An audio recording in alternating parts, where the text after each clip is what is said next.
Hello and welcome back to our YouTube channel Bodhisattva PCS.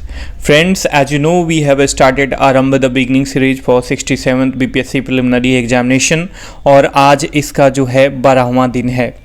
ठीक है, पिछले के हिस्ट्री क्लास में हमने 1935 के भारत सरकार अधिनियम के तहत जो 1937 में चुनाव हुआ था, कांग्रेस मंत्रिमंडल का गठन हुआ था, उसके 28 माह के कार्यकलापों के बारे में देखा था। और आज हम देखेंगे कांग्रेस का त्यागपत्र कि कांग्रेस ने त्यागपत्र क्यों दिया। इसके साथ साथ अगस्त प्रस्ताव, उसके बाद क्रिप्स मिशन और भारत छोड़ो आंदोलन के विभिन्न एस्पेक्ट्स के बारे में काफ़ी इंपॉर्टेंट सेक्शन है। यहाँ से 2 या 3 प्रश्न जो है हिस्ट्री सेक्शन में हमेशा पूछे जाते हैं, तो आप इसे शुरू से लेकर लास्ट तक जरूर देखना। और यदि आरंभ द बिगनिंग सीरीज का प्रीवियस वीडियो यदि आपने मिस किया है तो यहाँ पे जो राइट कॉर्नर पे आई बटन का सिंबल आ रहा है, इस पे आप क्लिक करके देख सकते हो, या नीचे डिस्क्रिप्शन बॉक्स में उसका लिंक दिया हुआ है, उसको फॉलो करके आप देख सकते हो। तो चलिए शुरू करते हैं। शुरू करने से पहले आपसे रिक्वेस्ट है, यदि चैनल पे नए हैं तो चैनल को सब्सक्राइब करके बेल का आइकन जरूर दबा दीजिए ताकि कोई भी लेटेस्ट नोटिफिकेशन आप तक आसानी से पहुंच सके। देखिए फ्रेंड्स, जैसा कि मैंने बताया कि 1937 में जो प्रांतीय चुनाव हुए थे उसमें कांग्रेस ने 28 माह जो है टोटल शासन किया था। तो विभिन्न सोसाइटी के विभिन्न सेक्टर्स के लिए कांग्रेस ने काफ़ी अच्छा काम किया था, कांग्रेस मंत्रिमंडल ने। बाद में जो है 1939 ईस्वी में जो है द्वितीय विश्व युद्ध की शुरुआत होती है और इससे जो है बिना भारत सरकार थी उस समय, ब्रिटिशर्स थे, वो बिना भारत के जो नेता थे या कांग्रेस थे उसे कोई वार्तालाप किए हुए ही भारत को द्वितीय विश्व युद्ध में शामिल कर देते हैं। इससे भारतीय जो है काफ़ी विक्षुब्ध हो जाते हैं और डिसाइड करते हैं कि कांग्रेस जो है अब मंत्रिमंडल में शामिल नहीं रहेगी। तो इन्होंने तत्वगत्वा जो है सामूहिक रूप से त्यागपत्र दे दिया।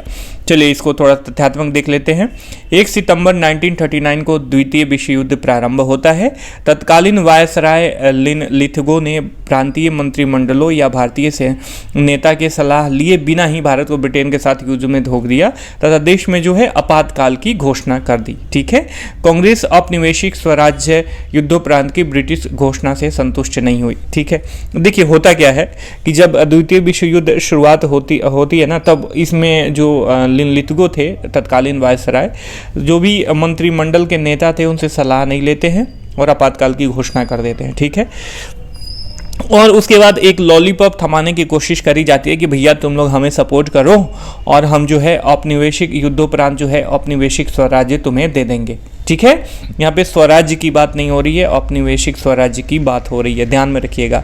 तो कांग्रेस जो है इससे काफ़ी विक्षुब्ध हो गए, जो भी लीडर्स थे गुस्सा हो गए और अंततोगत्वा जो है कांग्रेस मंत्रिमंडल ने, ये दिन याद रखिएगा 22 दिसंबर 1939 को क्वेश्चन हमेशा एराइज होता है माय डियर फ्रेंड्स, सामूहिक रूप से इन्होंने जो है त्यागपत्र दे दिया। ठीक है, क्योंकि जब सामूहिक रूप से त्यागपत्र दे दिया तो मुस्लिम लीग तो ऑलरेडी इनके विरोध में थी और इस दिन को मुस्लिम लीग ने जो है मुक्ति दिवस के रूप में मनाया। ठीक है, तो क्वेश्चन आपसे यदि कोई पूछे कि 1937 के चुनाव के बाद कांग्रेस मंत्रिमंडल ने कब जो है त्यागपत्र दिया, 22 दिसंबर 1939 को, या क्वेश्चन इस तरीके से भी यहाँ पे अराइज हो सकता है कि मुस्लिम लीग ने मुक्ति दिवस कब मनाया, तो 22 दिसंबर 1939 को। ठीक है, तो हमने कांग्रेस का त्यागपत्र देख लिया कब हुआ था और इसके पीछे जो है क्या कॉजेस थे।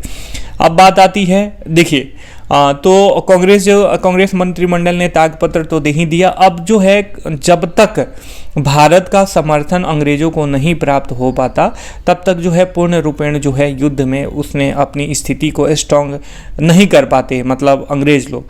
ठीक है, तो इसलिए हमेशा जो है भारतीयों को रिझाने की कोशिश हुई और इसी क्रम में जो है इसी कदम का जो अगला स्टेप था वह था अगस्त ऑफर 1940, जिसे हम अगस्त प्रस्ताव भी बोलते हैं, 8 अगस्त 1940 को जिसकी घोषणा हुई थी। आज यू नो कि 1940 के अगस्त में जो है तत्कालीन वायसराय लॉर्ड लिन लिथगो थे, इन्होंने युद्धकालीन गतिरोधों को दूर करने के लिए अगस्त प्रस्ताव की घोषणा की।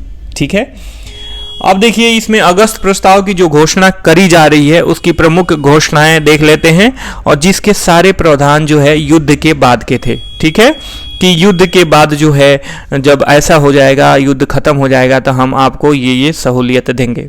ठीक है, अब क्या था इसमें यह था कि अल्पसंख्यकों को विश्वास में लिए बिना किसी भी संवैधानिक परिवर्तन को लागू नहीं किया जाएगा। ठीक है, अगस्त प्रस्ताव की कुछ मुख्य घोषणाएं थी, ध्यान में रखिएगा, क्योंकि क्रिप्स मिशन भी कमोबेश इसी मांगे के साथ, इसी रिकमेंडेशन के साथ भारत आया था। साथ में इन्होंने ये बताया कि युद्ध समाप्त होने पर विभिन्न भारतीय दलों के प्रतिनिधियों की एक सभा बुलाकर उनके साथ संवैधानिक विकास पर जो है विचार किया जाएगा। ठीक है, तो यहां से एक पॉइंट देखिए, मेरा कोई भी ना आपको पढ़ा नहीं सकता है, मेरा कर्तव्य है आपको सोचने पर मजबूर करना। आप एक एक लाइन को यदि कॉन्शियस रूप से पढ़ोगे ना तो आपको आगे की जो है ना स्टेप्स समझ में आएगा। अब यहाँ पे देखिए कि इन्होंने कहा था अगस्त प्रस्ताव में कि युद्ध समाप्त होने पर विभिन्न भारतीय दलों के प्रतिनिधियों की एक सभा बुलाई जाएगी और उनके साथ संवैधानिक विचार पर विचार विमर्श किया जाएगा, संवैधानिक विकास पर। ठीक है, तो आपने कहीं ना कहीं ये देखा कि जो भारतीयों की स्वीकृति थी अंग्रेजों के द्वारा दी जा चुकी थी कि बिना भारतीयों को शामिल किए मतलब उनको महत्व दिए हम संवैधानिक विकास पे बात नहीं करेंगे। तो ये काफ़ी एक तरीके से भारतीय नेताओं की उपलब्धि थी। ठीक है, आगे के लाइन में बताया गया कि युद्ध संबंधी बातों पर विचार करने के लिए युद्ध परामर्श समिति का भी गठन किया जाएगा और युद्ध समाप्त होने के बाद भारत को डोमिनियन स्टेटस का दर्जा प्रदान किया जाएगा। ठीक है, अब देखिए चूंकि सारी चीज़ें इसमें एक तो आपको पता होना चाहिए कि युद्धोपरांत कही गई थी कि युद्ध बीतेगा तो हम आपको ये कर देंगे, ये कर देंगे, ये करेंगे। दूसरा इसमें देखिए अल्पसंख्यकों इसमें जो है जो सांप्रदायिक प्रतिनिधित्व था उस पर भी जोर दिया गया है। ठीक है, और इसमें पूर्ण स्वराज की बात नहीं कही गई है, डोमिनियन स्टेटस की बात कही गई है।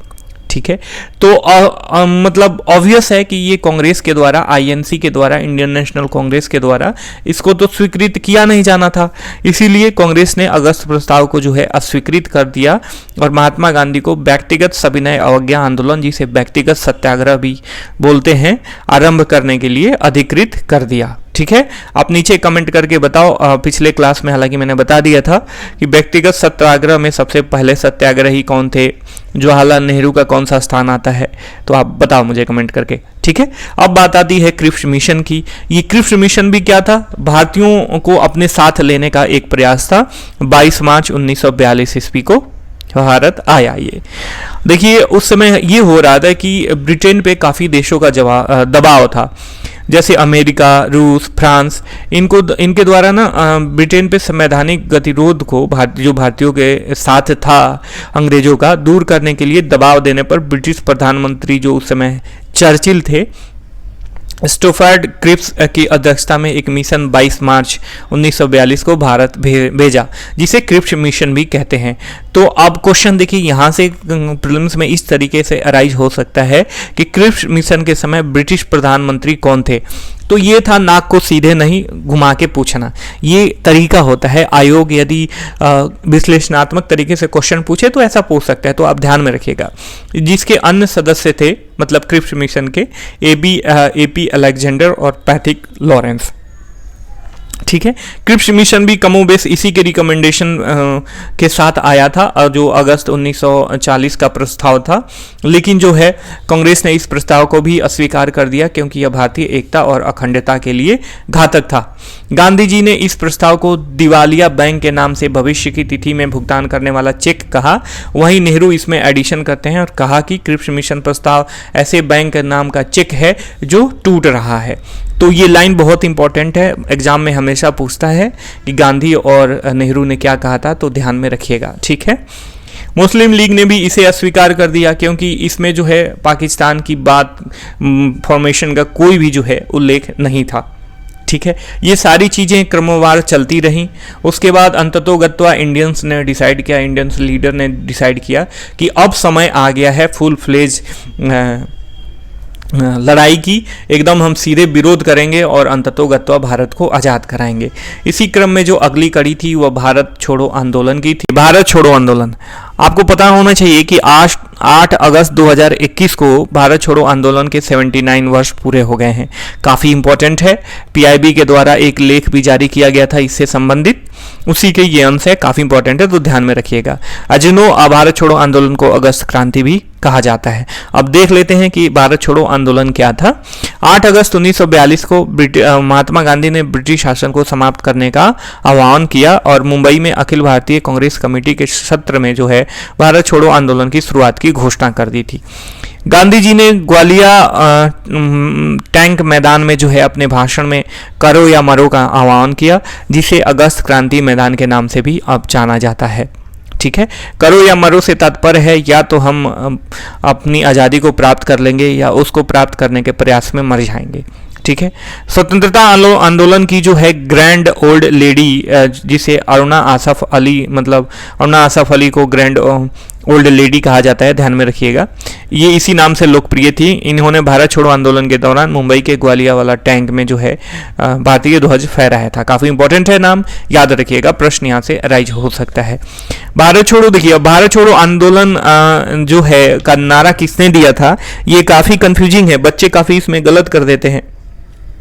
ठीक है, क्योंकि भारत छोड़ो आंदोलन का नारा जो है किसके द्वारा गढ़ा गया था, कौन इसको मतलब पहली बार इसका फ्रेमिंग किया था, तो ये ट्रेड यूनियनवादी थे यूसुफ मेहर अली, इन्होंने ही गढ़ा था, जिन्होंने मुंबई के मेयर के रूप में काम किया था। ठीक है, इन्होंने एक और नारा दिया था, साइमन गो बैक। ठीक है, साइमन कमीशन वापस जाओ का भी नारा इन्होंने ही गढ़ा था। तो इस यूसुफ मेहर अली का नाम काफ़ी इंपॉर्टेंट है, आप इनको ध्यान में रखना। अब देखिए क्या कारण थे कि भारत छोड़ो आंदोलन शुरू हुआ, तो जैसे कि हमने देखा, एक तो क्रिप्स मिशन की विफल हो गया था, उसके बाद जो है जब ये सारी चीज़ें जो भारत के विपक्ष अहित में हो रही थी, भारत का हित कर रही थी, इससे जो है ब्रिटिश विरोधी भावना का काफ़ी प्रसार हो गया था। ठीक है, उसके साथ साथ कई छोटे आंदोलनों का केंद्रीकरण हो गया था, जैसे किसान आंदोलन थे और आपके फॉरवर्ड ब्लॉक आंदोलन था SC बोस का। तो ये सारी चीज़ें ना काफ़ी संगठित हो गई। जो भी आंदोलन उस समय देश में चल रहे थे, सब लोग इकट्ठे होकर भारत को जो है आज़ाद कराने के प्रयास में अब लग गए, तथा देश में कई स्थानों पर जो है उग्रवादी विस्फोट हो रहे थे जो भारत छोड़ो आंदोलन के साथ जुड़ गए। इसके साथ साथ जैसे देखिए कि जब विश्व युद्ध हो रहा था तो उस समय जो महंगाई काफ़ी चरम सीमा पे थी, आवश्यक वस्तुओं की कमी हो गई, लोग भूख के मारे बिलबिलाने लगे, मरने लगे। ये सारी चीज़ें ना क्यूमुलेटिव इफेक्ट डालती हैं जो है भारत छोड़ो आंदोलन को शुरू करने के पीछे का ये कारण रही हैं। ठीक है, अब आंदोलन का प्रचार देख लेते हैं, जैसा कि हमने हमेशा से देखते आए हैं। आंदोलन के 3 चरण थे। पहले चरण में जो है शहरी विद्रोह, हड़ताल, बहिष्कार और धरने के रूप में चिन्हित, जिसे जल्दी दबा दिया गया था अंग्रेजों के द्वारा। ठीक है, पूरे देश में हड़तालें, प्रदर्शन हुए, श्रमिकों ने कारखानों में काम न करने का समर्थन प्रदान किया। गांधी जी को जो है, देखिए जब भारत छोड़ो आंदोलन शुरू होने वाला था ना, तो 8 अगस्त को ये घोषणा हुई और 9 अगस्त को तड़के सुबह जो है ऑपरेशन 0 आवर के तहत जो भी प्रसिद्ध नेता थे सबको पकड़ के जेल में डाल दिया गया। इसी क्रम में गांधी जी को पुणे के आगा खान पैलेस में कैद कर दिया गया और लगभग सभी नेताओं को जो है गिरफ्तार कर दिया गया। तो अब देखिए जब सारे नेता गिरफ्तार हो गए तो एक तरीके से ये आंदोलन जो था भारत छोड़ो आंदोलन, यह पूर्णतः नेतृत्व विहीन हो गया। तो जो लोग जहां भी थे लगे छोटे छोटे स्तर पर नेतृत्व प्रदान करने। ठीक है, इसके द्वितीय चरण में देखते हैं। द्वितीय चरण में ध्यान जो है ग्रामीण इलाकों पर स्थानांतरित किया गया, जिसमें एक प्रमुख किसान विद्रोह देखा गया। इसमें संचार प्रणालियों को बाधित करना उद्देश्य था। इनका मुख्य उद्देश्य था जैसे कि रेलवे ट्रैक, स्टेशन, टेलीग्राफ तार और पोल, सरकारी भवनों पर हमले, औपनिवेशिक सत्ता का कोई अन्य दृश्य जो भी प्रतीक था सबको जो है विध्वंस करने की बात करी गई। अंतिम चरण में अलग अलग इलाकों जैसे बलिया, तमलुक, सतारा या समानांतर सरकारों की स्थापना हुई। आप नीचे कमेंट करके बताओ कि किस जगह पे सबसे ज्यादा लंबा समय तक समानांतर सरकार चला। राष्ट्रीय सरकारों या समानांतर सरकारों का गठन किया गया अंतरिम चरण में। ठीक है, तो ये हो गया आंदोलन के तीनों चरण के प्रचार प्रसार के बारे में। अब आंदोलन चूंकि अंततोगत्वा सफल नहीं हुआ था, इसकी असफलता के पीछे क्या कारण थे देख लेते हैं। पहला कि क्रूर दमन, अंग्रेजों के द्वारा काफी क्रूर तरीके से इसे दबाया गया। देखिए जबकि चूंकि आंदोलन जो है नेतृत्व विहीन हो गया तो आंदोलन के दौरान हिंसा देखी गई। ठीक है, क्योंकि जो लोग थे उनके पास तो नेता नहीं थे और उन पे यदि पुलिस जाती करती थी तो ये लोग हिंसा पे उतारू हो जाते थे, जो कि पूर्व नियोजित नहीं था। ठीक है, ये मतलब एक प्रतिकार के रूप में जो है ये हिंसा देखी गई थी। ठीक है, आंदोलन को अंग्रेजों के द्वारा हिंसक रूप से दबा दिया गया, लोगों पर गोलियां चलाई गई, लाठीचार्ज किया गया, गांवों को जला दिया गया, भारी जुर्माना लगा दिया गया और हिंसा का सहारा पूर्णतः लिया गया इस आंदोलन को कुचलने के लिए। ठीक है, चाहे वह मानवीय हो या अमानवीय हो। और लगभग 1 लाख से अधिक लोगों को जो है गिरफ्तार किया गया। तो एक तो सरकारी दमन जो है बहुत ऊंचे लेवल पे था, दूसरा समर्थन का अभाव भी इसकी असफलता के पीछे बहुत बड़ा कारण था। मुस्लिम लीग, ध्यान में रखिएगा, भारतीय कम्युनिस्ट पार्टी, हिंदू महासभा ने आंदोलन का समर्थन नहीं किया। ठीक है, भारतीय नौकरशाही ने भी इस आंदोलन का समर्थन नहीं किया था। ध्यान में रखिएगा, ये काफ़ी इंपॉर्टेंट है। यदि आप मेंस वंस में ऐसा क्वेश्चन पूछता है, इसमें इनपुट डालते हैं, तो ये आपके लिए बहुत आवश्यक फीडर का काम कर सकता है। मुस्लिम लीग बंटवारे से पूर्व अंग्रेजों के भारत छोड़ो आंदोलन के जो है पक्ष में नहीं थी। मुस्लिम लीग ये चाह रही थी कि पहले बंटवारा हो जाए, उसके बाद जो है अंग्रेज भारत छोड़ें। ठीक है, इसलिए इन्होंने पहले भारत छोड़ो आंदोलन का पक्ष नहीं दिया। कम्युनिस्ट पार्टी ने अंग्रेजों का समर्थन किया क्योंकि वे सोवियत संघ के साथ संबंध थे जो द्वितीय विश्व युद्ध हो रहा था। हिंदू महासभा ने खुले तौर पर भारत छोड़ो आंदोलन का विरोध किया और इस आशंका के तहत आधिकारिक तौर पर इसका बहिष्कार किया कि यह आंदोलन आंतरिक अव्यवस्था पैदा करेगा, युद्ध के दौरान आंतरिक सुरक्षा को भी खतरे में डाल देगा। ठीक है, हिंदू महासभा का ये तर्क था। इसी बीच सुभाष चंद्र बोस ने देश के बाहर जो है भारतीय राष्ट्रीय सेना और आज़ाद हिंद सरकार को संगठित कर दिया। ठीक है, तो एक तरीके से जो लोग जिनको एक्युमुलेटिव तरीके से एकता के साथ लड़ना चाहिए, वो अलग अलग संगठनों में फिर से बंट गए। श्री राजगोपालाचारी ने कई कांग्रेस सदस्यों जैसे ये थे श्री राजगोपालाचारी, और इनके साथ जो है कई कांग्रेस सदस्यों ने प्रांतीय विधायिका से इस्तीफा दे दिया क्योंकि वे महात्मा गांधी के विचारों का समर्थन नहीं कर रहे थे। ठीक है, इस वजह से जो है अंततोगत्वा भारत छोड़ो आंदोलन जो है असफल सिद्ध होता है, लेकिन इसका जो प्रहार था अंग्रेजों के ऊपर, उसका दूरगामी परिणाम निकलता है। आई होप कि आज वीडियो का कंटेंट आपको अच्छा लगा होगा तो वीडियो को लाइक करना, चैनल को सब्सक्राइब करना। हम फिर मिलेंगे नए टॉपिक के साथ।